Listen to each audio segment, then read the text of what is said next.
This is Rick Renner speaking from Sparkling Gems Volume 1 for August the 10th.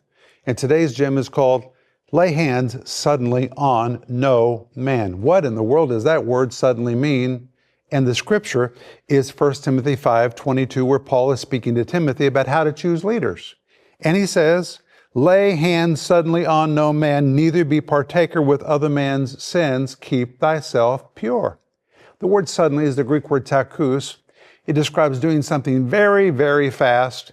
It's the equivalent of saying, don't get in a hurry and lay hands on people and install them into a position before you really know who they are and what you're getting. And then he says, don't be a partaker in other men's sins. And here's the message.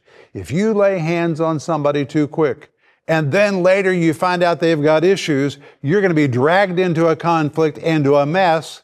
And it would have been safer for you and everyone else if you had not laid hands on them so quickly.